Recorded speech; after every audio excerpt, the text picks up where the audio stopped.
Well, g'day everyone, it's NQ Explorers again. Today we're at the site of a Australian Army Second World War casualty clearing station in the far north of Australia.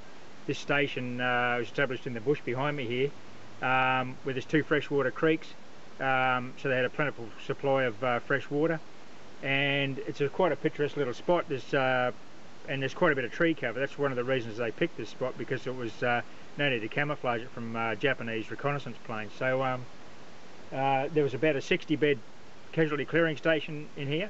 As you may be aware, a CCS is where combat casualties, basically it's a frontline hospital where combat casualties are evacuated to before being sent further behind the lines to a major hospital. So it was here for 10 months in 1944. It was a New South Wales unit, and after these 10 months here, the unit redeployed north of New Guinea following the action through New Guinea and into the islands. So yeah, it's a pretty historical little spot, really remote spot this one. I had a bit of trouble finding this one once again. So anyway, we'll go on and have a look and see what we come up with, eh? So thanks for watching the video. I'll be back shortly. Okay, well here we are at the CCS proper on the site. As you can see, the site was chosen for a couple of reasons. There's quite different forest here to what you might have noticed on those hunts I was doing over at the airstrip, which is about 8-9 kilometres distant. Pretty good tree cover here, so there was no need for camouflage. Just tents in here, and a 60-bed casualty clearing station. As you can see, here's a concrete slab here. This is one of the mess buildings for the kitchen, and there's a second slab over in the bush over that way. I've located two sets of triple latrines with three 44-gallon drums, sort of a long drop dunny situation, and that water sump's over in that direction where they pump the water up from the freshwater spring. So plenty of fresh water, good cover from Japanese air raids, and the unit was here with the 60-bed CCS for around 10 months before they redeployed north of New Guinea back to the front. So the station was in use for 10 months in this site. So there may not be a huge amount of targets, but 10 months is a fair period of time, and there would have been quite a lot of personnel would have passed through here during those 10 months. So you know, you never know what you're going to turn up in these places, so we'll get into it. Well, I've had a couple of showers of rain here, but I'm still going. And my first relic is another add to my collection of World War II drum bunks. This one's Sealer, S-E-E-L-A. Open with spanner, so that's Australian, and it says manufactured Victorian Moulders Proprietary Limited, Geelong. Good one. Okay, well that goes in the collection with the Tri-Shore and the Ream bung I've got. On we go. Well, big signal here as I came around through this little grove of trees here, and I got my first coin from the old casualty clearing station. It's a penny. A bit green looking, but there you go. Maybe some... Oh, hey, it's a Commonwealth penny too, look. 1922 by the look of that. Oh, what a beauty. Maybe dropped her some nurse here. Who knows? Okay, well that might clean up alright. It doesn't look too bad. It's not corroded or anything, it's just a green colour. Good one. Okay, on we go. Well, there she is. It's quite good definition on that coin, given that it would have been over 20 years old when it was dropped here. Not too much wear, and the details are quite good. So that's good. That's a good find. Okay, on I go. Okay, check your holes like we always do. That's the 1922 penny hole. I was just about to fill it in. Thanks, another coin in there. So we'll go live, eh? See what we come up with. Could be another penny stuck there with it. It's a pretty big signal. Now, so here we go. Quite deep actually, but I would imagine that in the wet season this area floods. Because there's creeks on both sides very close by, and you get the big rain. Oh, she's up in that area there. It's up in here. So, as usual, I'm digging in the wrong spot. Let's see. Ready? Oh, there's another coin just flipped out. I think there's another penny. Yep, look. Another penny. Two pennies together. We'll clean that one and we'll see what that one reveals. Well, there's that second penny out of the hole. Curiously, it's another King George V, 1933, 1 penny, Commonwealth of Australia. I haven't cleaned the king up. But, yeah, two old Commonwealth coins set together there. Okay, on we go. Well, I just got this out of a shallow scrape and I just cleaned it up. It's a little pulley, and when I cleaned it up, it's actually stamped Meccano. So that's a curious find. Maybe they had a Meccano set in the repatriation tent or the recreation tent for the blokes to build things out of. I've got no idea. That's a really old Meccano part, little pulley. Well, that's a good find. Okay, on we go. Well, I just got my first uniform item. It's a webbing buckle. There we go. Of shoulder strapping or something like that. Good one. They give a lovely signal, those webbing buckle pieces, as you'd expect. Okay, on I go. Well, this is the freshwater creek that the Casualty clearing station drew its drinking water from. An abundant source of water, runs all year round. But I'm not going in there because those big saltwater crocodiles can travel a long way up these freshwater creeks on the Cape, so it's a bit risky to hang around these areas anyway, so we'll back off and we'll go back into the hunt. Well, here's an interesting spot at the old CCS. It's one of the latrines. This is, you can see they've got the 44-gallon drums there buried in this mound. They're usually in sets of 3. I've found a few through this area, and down in there is where the main kitchen slabs are and that sort of thing. So, okay, well, I'll just head down that way and we'll see what we come up with. Well, I just got this little buckle, which I would suggest is a lady's wristwatch strap buckle. So I've proved the nurses were here. That's definitely, that actually, some of these have a little maker's name on them, mate. I'll magnify that and I'll subtitle any maker's details I can find off that. So yeah, that's a lady's watch buckle. No worries. A couple of old 44s over there sort of drew me to this area, and I got a strange signal here. I had no confidence in this. I thought it was going to be a 303 hull casing. So I must have been presenting at a strange angle to the call. Turns out a penny came out of the ground. Hey, that took me by surprise. Well, I'll take that. What a beauty. Hey, look, that's another Commonwealth. An old penny. That's all these pennies are the older ones. That's unusual, isn't it? You'd think. Is that 19?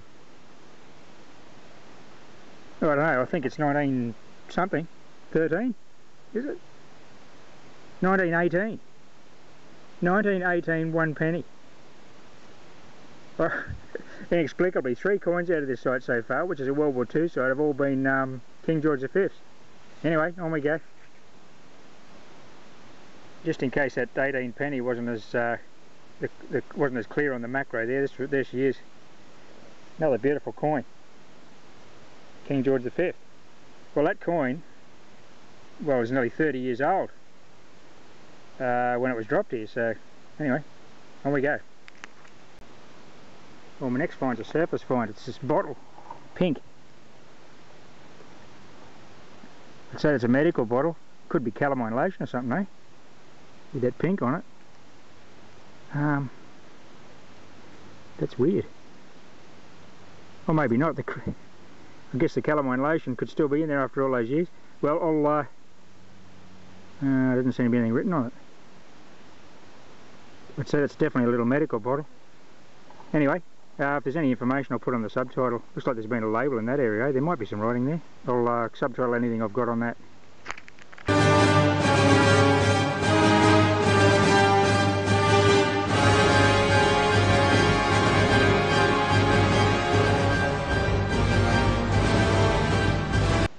Another lovely old relic's just come to light here. Another piece of cutlery. It's a fork. Once again, it's probably an Albright nickel silver. Hey, that's in nice condition, eh? Good one. There we go. World War II fork. No worries. On we go. Well, I just got this curious object. It's woven copper. Beautifully manufactured. Don't know, have no idea what that would be, but maybe medical in nature or some sort of filtration system, who knows. It's all solid copper with a rim that maybe had some sort of lid attachment. Well, if it's got any maker's information on it, or Department of Defence arrows or something, I'll subtitle it. Okay, on we go. Here's an item I've been digging out with on a regular basis in this place, a live 303 round. And there's plenty of hull casings too, so no shortage of targets.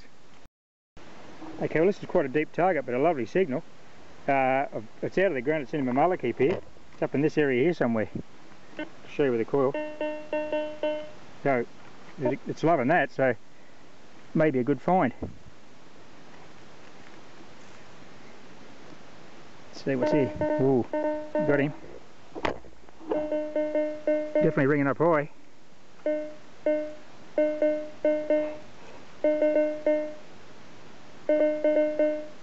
Oh, it's another penny. Gee, I don't know what it was ringing up so high. That's a kangaroo, eh? Looks like it's a KG6. Oh, look at the condition of that again. 43, I think that's the third 1943 coin from the hunt. Good one. Okay, on we go. Well, this is by far the deepest target I've dug on the site. Have a look at the hole behind me. It's about 7 inches deep, and it was worth the dig. Look at that coin. 1936, Commonwealth of Australia halfpenny. Absolutely beautiful coin. Even the king smiling away there. Good one. Okay, well that was only 6 or 8 inches from the penny laterally, so I'll just go a bit slower here and see what we can come up with. Well, it's a 3 coin spill once again, quite deep, about 5 inches, and another penny. Another kangaroo. Beautiful. I think it's another 43, as you'd expect. Lovely patina under there once again, look at that. Once again, that loamy soil really preserves the coins. Anyway, that's great, 3 coins in a row here. So we'll keep swinging in this little area. I'm 3 paces from those 3 coins I just got, the 2 pennies and the halfpenny.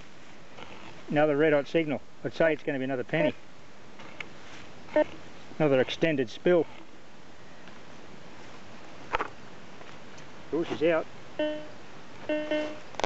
Hey. Didn't see it come out though. What's this going to reveal?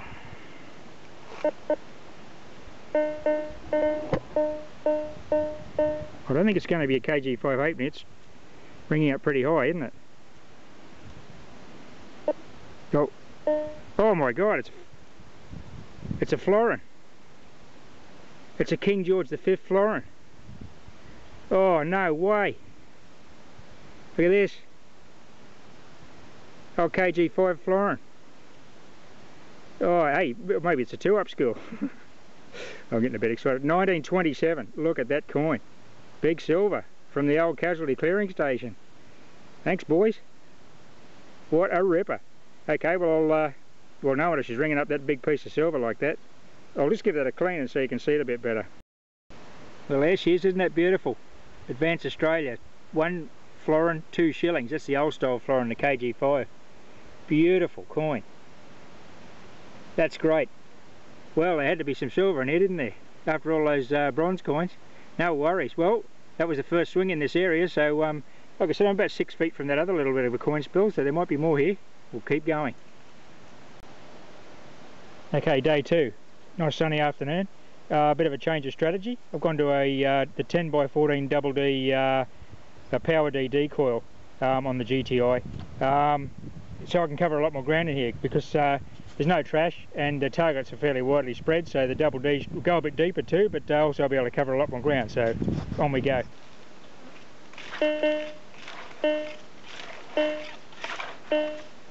Well, this target, I've gone quiet for a while, but this target is a bit jumpy. I'm going to dig it anyway. It may be because it's only jumping in the high tone. It loses it now and then. It may be very small, it might be quite deep, so I'll dig this one and we'll see what comes out. We'll be back.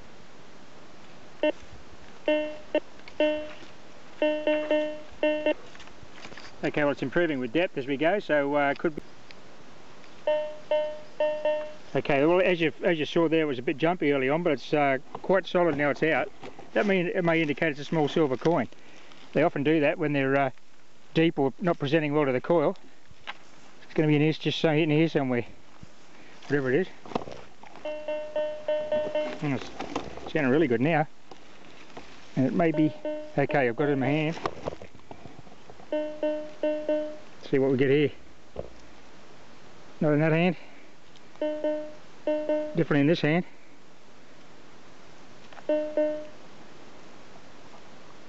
Oh yeah, there you go. A 6pence. Beautiful. You can get that in the light, that's not real good. Well, that was typical of a silver coin on this site, if they're at an angle. Okay, well I'll give that a clean and we'll get a date off it. Looks like it's a 42D. But I'll just check that and we'll be back. Well, this is, it's an absolutely glorious 1942 Denver minted sterling silver sixpence. That's a good find, that one. Given that it was a sort of jumpy target from the start, but that just probably laying at a funny angle to the coil, and got better as we got towards it. Okay, on we go. Well, this was only a 2-inch scrape for this target. It was only a slightly higher than a mid-tone. Didn't dig it with any confidence, but look what I found. That's the tone I was getting. It's a silver ring, and I'll tell you what, it's been made out of a sixpence. How do I know that? Because I can see on the inside of the band is still the writing that appears to say George de Gracia. That's been made out of a sixpence. As the Soldier's Office made rings out of coins, pennies mainly. I've never seen a sixpence ring, but that's just beautiful.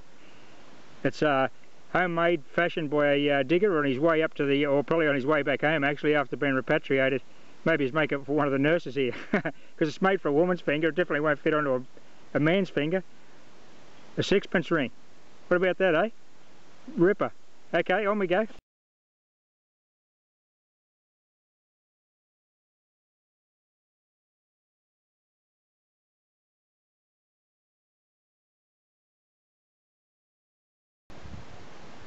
Okay, well that's just an idea of the scrub towards the creek. It's quite thick in there, so that's why there's a great spot for a hospital, because the minimum need for camouflaging. But anyway, thanks for watching that little hunt. It's only the first sortie in here, or it took me a while to find this place as it did those airfield areas. I'll come back and do a few more videos here, and there's several more World War II sites I'll be hunting in the coming months. So I hope you're enjoying this series of videos from the remote north of Australia, and happy hunting. Best of luck on your next trip out, and see you next time.